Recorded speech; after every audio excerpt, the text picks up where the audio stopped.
Hey folks, Colin here from Sumthins Recording, and today I'm going to show you my strategy for a powerful and pristine acoustic guitar mix. As always, before we dive in here, I'm going to play you the finished acoustic guitar, the finished mix as it stands against the rest of the track. This is inside the final mix, and then I'll strip off the plugins and we'll show you the raw acoustic guitar, and then again we'll build out each plugin, each piece of the processing to show you how we got to this finished acoustic guitar mix. I'll also solo it up so you can hear the acoustic guitar by itself as it stands. Finished the final mix there, because this does need to stand alone as well as it's the opening instrument for the track, so it needs to stand up by itself as well as inside the final mix. So that's something to bear in mind when you're mixing acoustic guitar. Does it need to stand inside the final mix, or does it need to stand by itself, or is it both? That's something to keep in mind when you're mixing acoustic guitar. Anyway, let's jump in here. This is the finished acoustic guitar inside the final mix.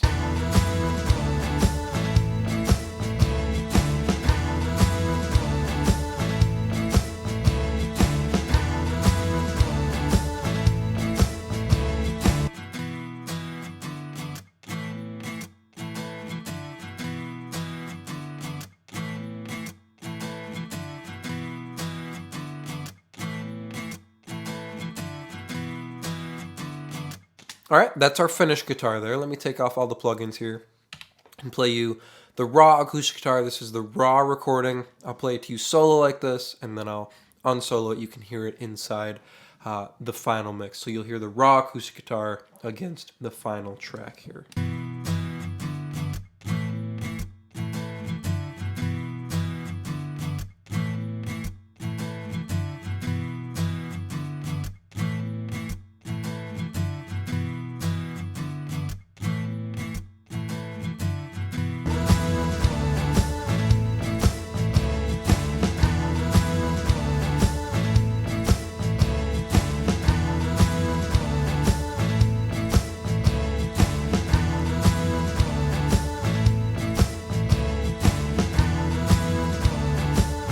Hear how messy the acoustic guitar gets when we throw it back into the mix, and hear how messy the rest of the track gets just by unmixing one instrument from this entire mix. Just by taking off the processing on the acoustic guitar, the rest of the mix falls apart. That's how important the acoustic guitar is in this track. If it's the main instrument in the track, it is so important. It holds so much weight.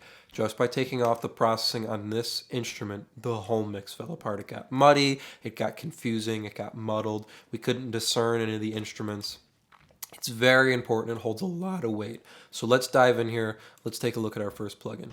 So as with most things, for me, the first move I'm making on our AQ is a high pass filter. So we've got ours pulled up here to 140.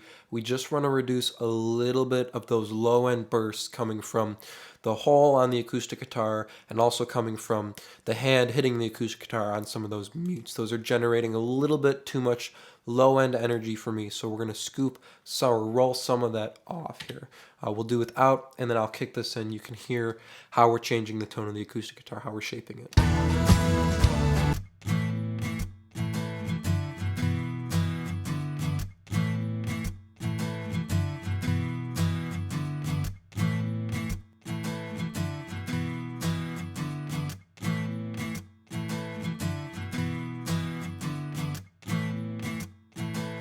So we're focusing in on where the bulk of the tone, the bulk of the energy on this acoustic guitar is coming from, which is above 140. We can see we got our nice low end here that we want on our acoustic guitar sitting around 200. But you saw before I kicked this in, we had a whole bunch of low end energy, a whole bunch of bursts down here from, again, the mutes and energy coming out of the hole that we just don't need to muddy up our sound and to fight with other instruments in the mix, such as the bass or the kick drum. Moving on up here, our next move, we're going to reduce just a little bit of the low end energy on the acoustic guitar, or I'm sorry, the low mid energy on the acoustic guitar, which is the low end that we want, right? That's that 200 area. That's that nice low end that we want on an acoustic guitar. We're just going to pull a little bit of it back to even out the tone of the acoustic guitar going into the compressor. We're going to get a little bit of this low mid area back when we throw our compressor on. So we want to pull a little bit of it out now to make sure we have an even tone coming out of the compressor. So we're pulling just a touch back to push this into the compressor where we'll get a little bit back. That way when we come out of the compressor on the other side, we don't have too much of this area that we have to reduce. And also pulling a little bit of this out going into the compressor gives us a little bit more even compression, so it's not fighting this low end area, it's tucking down the whole guitar, okay? We'll start without it, then I'll kick this move in and I'll boost it up so you can see what area we're affecting.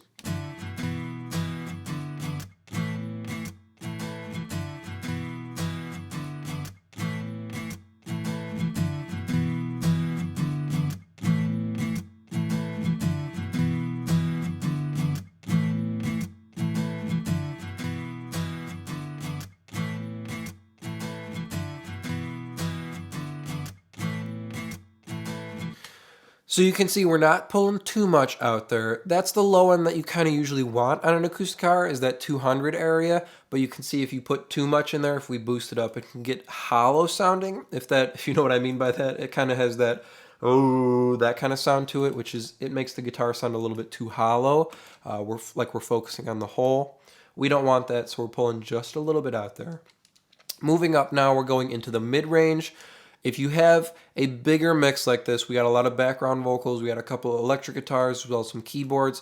A little bit of mid-range on your acoustic guitar can go a long way. So we're just adding a little bit at about 800. We're adding about a dB here. So we'll start without it, and then I'll kick it in. You can hear how it's shaping the tone of our acoustic guitar to emphasize the harmonic energy that we want in this mix.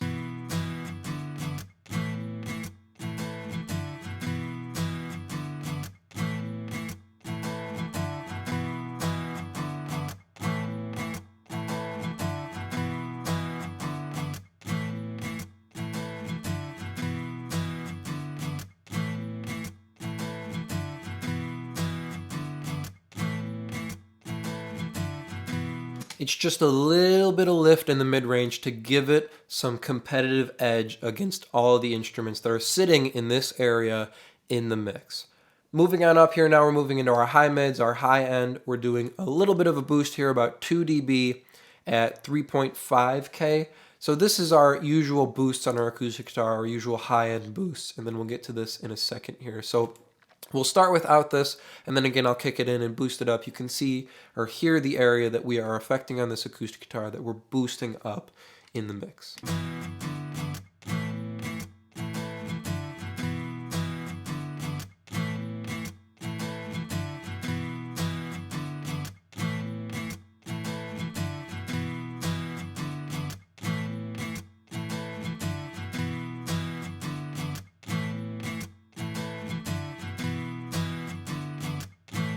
So that's our pretty boost. Those are the boosts that we like on our acoustic guitar that we're usually going to do anywhere in this kind of 3 to 5K area. That's our little bit of high-end lift. It's giving us a little bit more attack, a little bit more shimmer on those strings. It's very nice. It makes it a little bit more crunchy sounding, but it's going to make sure you hear it on the sides against a denser mix like this. Moving on up, we got one more move here. This is our little bit of air on this acoustic guitar to differentiate it from the electric guitars or the keyboards, because they won't have this pretty air up top. It'll make sure you hear it against these acoustic guitars, or I'm sorry, against the electric guitars or against the background vocals as well. So again, we'll start without it and then I'll click it in for you.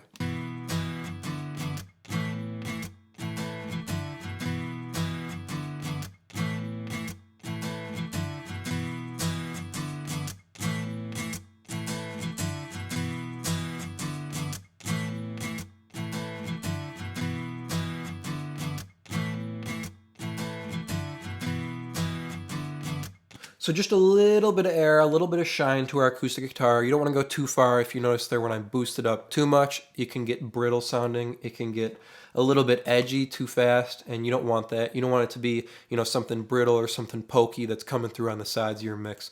You just want a little bit of air, a little bit of shine, so it sits above your electric guitars or your background vocals or the keyboards, because they won't have that high-end air on them.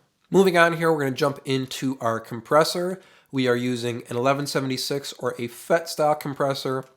We've got our attack set in the usual position that I have it, which is about 0.5 milliseconds. Release again all the way up, which is where I usually set it on this unit. We're at 4:1, and we're only going to be doing about 3 dB of compression. We don't want to go too much, otherwise we'll squash our acoustic guitar. Acoustic guitars are big instruments. They're full range, they have a lot of energy, and they can very quickly get squashed sounding. They can easily push your compressor too hard, so you have to be careful here.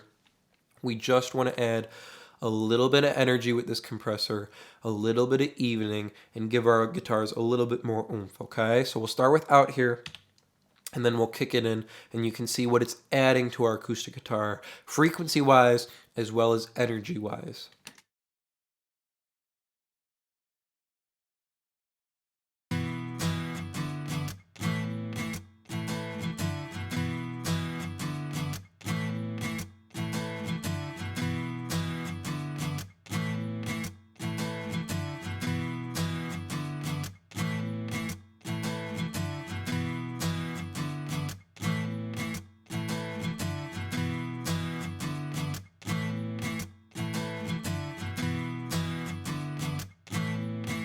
So you can hear, even at just 3 dB compression, you hear that compressor working. I like this amount of compression on this acoustic guitar. To me, it's adding a little bit more energy, a little bit more, I don't know, grit, or kind of, it feels like he's hitting the strings a little bit harder. So it's a little bit more of that attitude, I guess, is what I'm going for. I like that. I don't want to go too far, otherwise it will get really squashed sounding.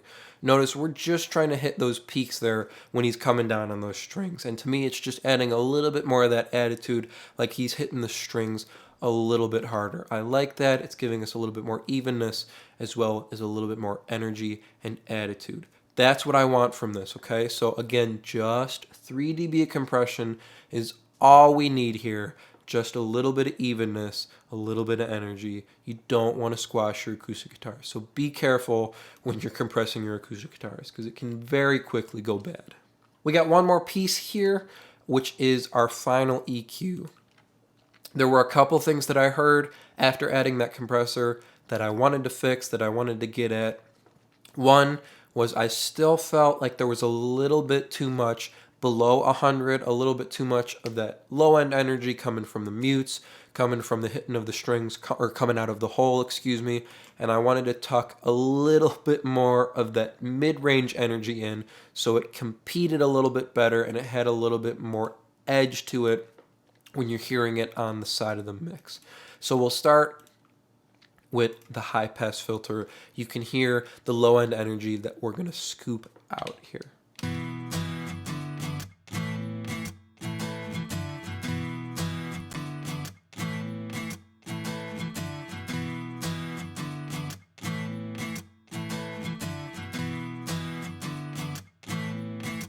So that may sound like we're thinning out the acoustic guitar a little bit too much for you, but this is a denser mix. So this move here is making sure the acoustic guitar sits against the rest of the instruments in the mix, okay? We want to make sure there's room for our bass. We want to make sure there's room for our kick drum, okay? And if we have too much low-end energy going on in our acoustic guitar, it's gonna fight with our bass, it's gonna fight with our kick drum, it's gonna fight with anything in that low end area, because there's gonna be too much energy competing for the same space. So this move here is making sure it sits against the rest of the mix. Our next move here, our mid-range move, is making sure it competes in the mix, okay? We have a couple electric guitars, we have a lot of background vocals here, okay? Let me get this EQ out of the way. Got a lot of background vocals. It's a big song. So if we don't have enough in the mid-range here, our acoustic guitar will kind of have that smile curve. It'll just have that 200 hertz area, which is our low-end weight on our acoustic guitar, and then it'll have that air and that shine that we added up top. You don't want it to sit in that smile curve area. You want it to be a full-range instrument, as it should be, as it is, okay? So we'll start without it, and then we'll kick it in. You can hear the energy it's adding to our acoustic guitar, the harmonic area that we're bringing up.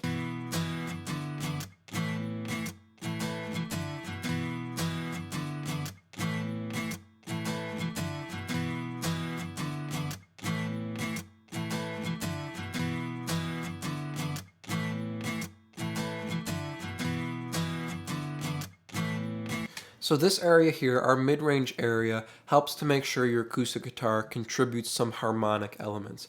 Our high end and our low end can give you that percussive element of your acoustic guitar, as it can be a percussive instrument, right? You get the sound from the strings, you get the sound coming off the wood sometimes. It can be percussive, but the mid-range area is really where we get the harmonic elements that are coming off that acoustic guitar, okay?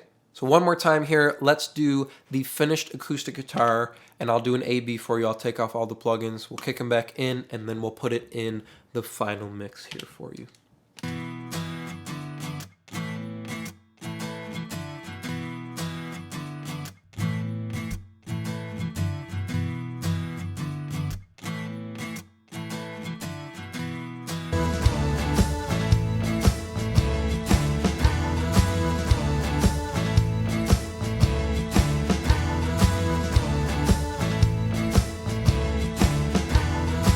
I hope that was helpful for you guys. Now, before you go, I do want to give you something for sticking with me today. This is my 7-step mixing checklist. You can download it for free using the link below in the description. This resource will guide you through the mixing process step by step so you can get professional, radio-ready mixes without the guesswork and without the hassle.